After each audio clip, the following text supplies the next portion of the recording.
In section 2.8, you will graph linear inequalities in two variables. In our first example, we want to answer which ordered pair is a solution of 2x minus y is greater than or equal to 4, 3, 3, or negative 2, negative 9, or neither. So we'll check. We'll first check 3, 3 in our inequality by substituting 3 in for x and 3 in for y, and seeing if we have a true statement by simplifying on the left. 2 times 3 is 6, and 6 minus 3 is 3. Is 3 greater than or equal to 4?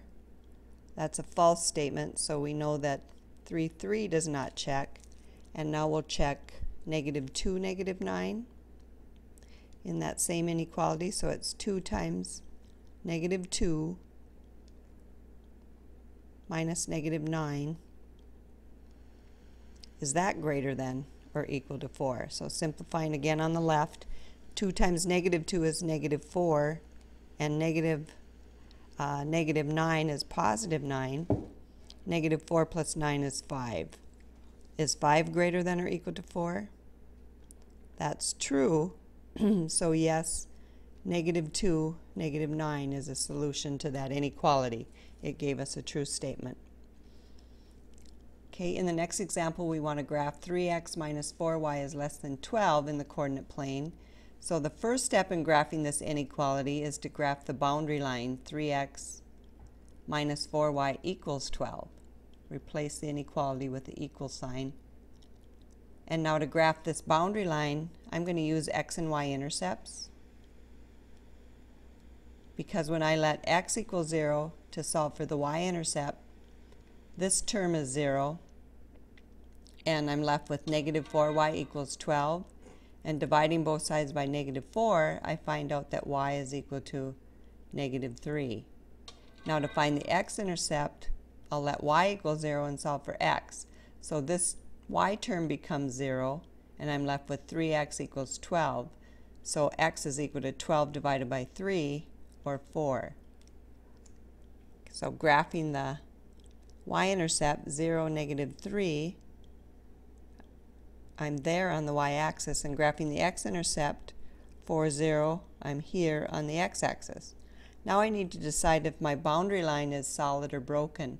Because equals is not part of the inequality, I know that I'm going to graph a broken boundary line through those 2 points.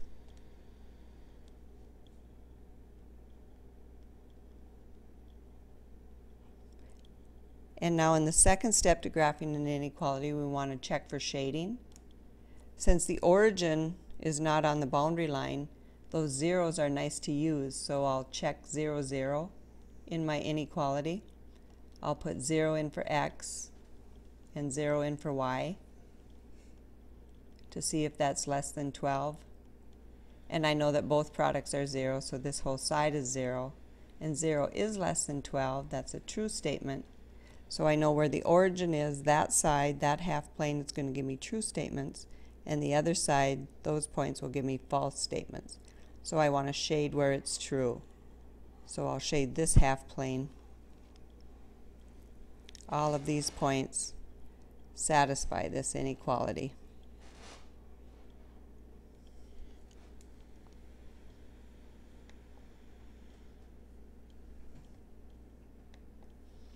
Okay, in the next example, we want to graph x is less than 5 in the coordinate plane. Again, we'll first graph the boundary line x equals 5. Now that's a special line on the coordinate plane. It's a vertical line that crosses the x-axis at 5. But I need to know if that boundary line is solid or broken. Again, equals is not part of the inequality, so I have another broken boundary line.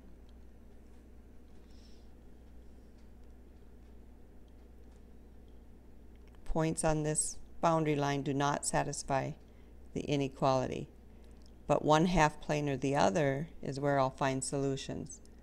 So since the origin is not on the boundary line, I can use that again to check for shading, and all I have to put in is 0 for x. 0 is less than 5 in my inequality. That's true. So I know where the origin is, I have true statements. The other side is false. So again, I need to shade the true side.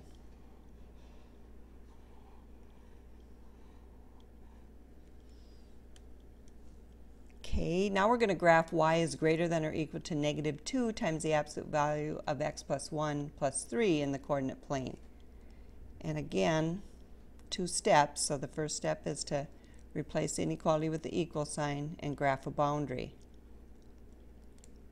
This is an absolute value equation, and we know how to graph absolute value equations. We're going to make a table of values, and we're going to put the vertex in that table of values. The vertex is going to be a high point for this V shape. Since a value is negative, it's going to be opening downward, and the vertex is going to be -1, +3. Remember that x coordinate is whatever subtracted from x, so we want to think of that as x minus a -1. And graphing -1, 3 in the second quadrant, I need to know how wide to draw my V shape opening downward, so I'm going to choose -3 and +1 equally spaced on either side of that vertex. When I put -3 in for x, I have -3 plus 1, that's -2. The absolute value of -2 is 2, and 2 times -2 is -4. -4 plus 3 is going to give us -1.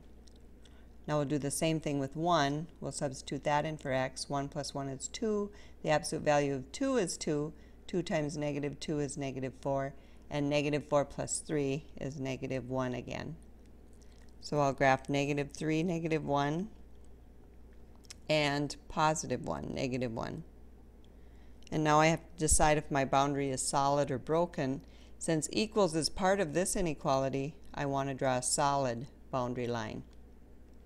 Points on the V shape satisfy the inequality. So we want a solid V shape.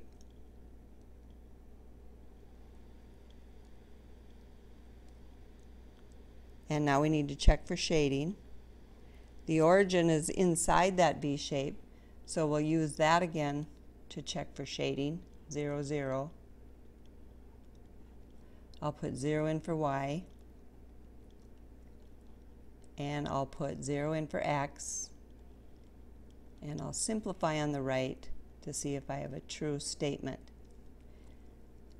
0 plus 1 is 1. The absolute value of 1 is 1. 1 times -2 is -2. And -2 plus 3 is 1. So 0 is not greater than or equal to 1. That's a false statement. So where the origin is, it's false. And the other side of this boundary is where I would get true statements. So I'll shade where it's true again.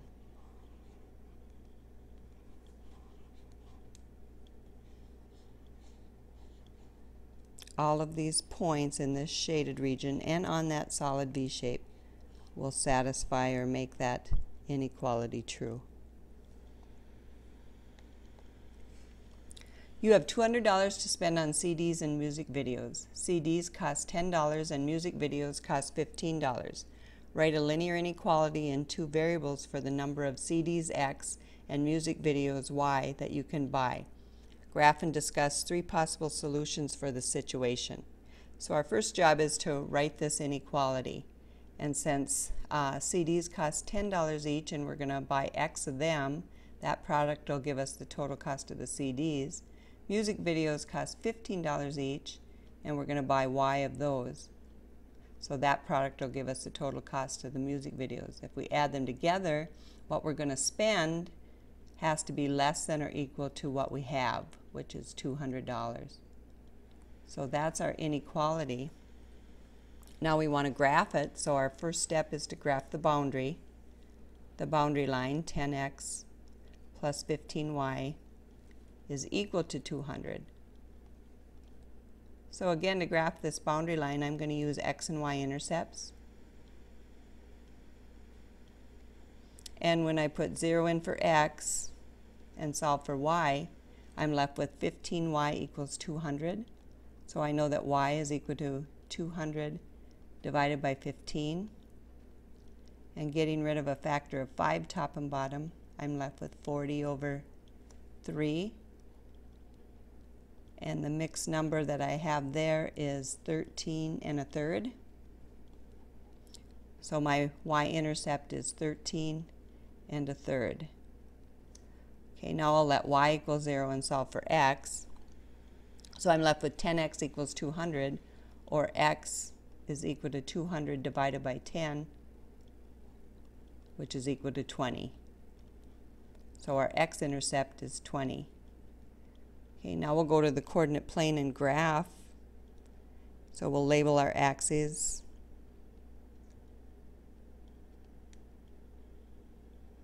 With equally spaced units.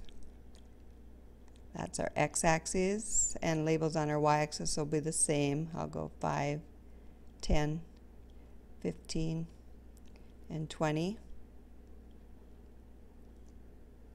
Now I'll graph the y-intercept 0, 13 1/2, about here on the y-axis.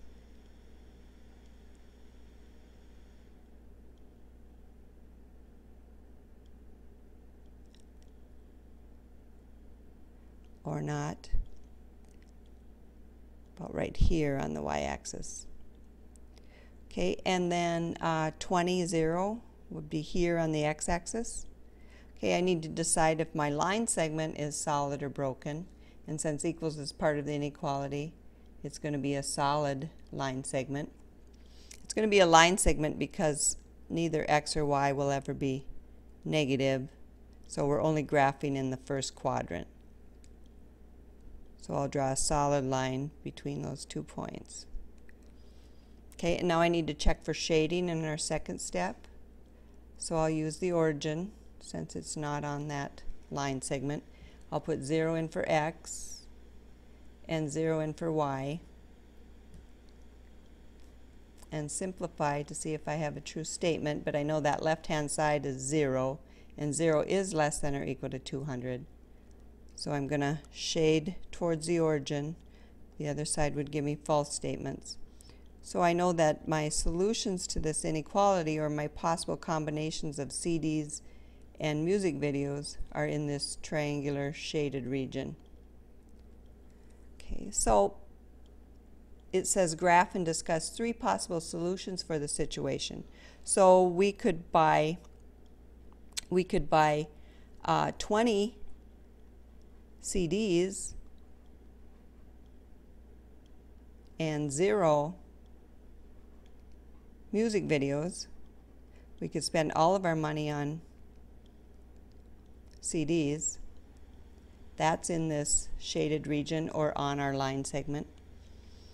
We could also purchase 5 CDs and 5 music videos, because that point 5, 5 is in our shaded region. And they want one more possibility. So let's say we buy 0 CDs. How many music videos do you think we can buy at most? It looks like 13. 13 music videos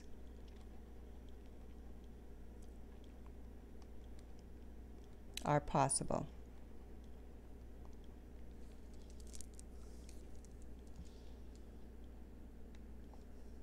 Include in your notes of this video guided practice problems 1 through 9, odd, found on pages 132 and 134 of your textbook.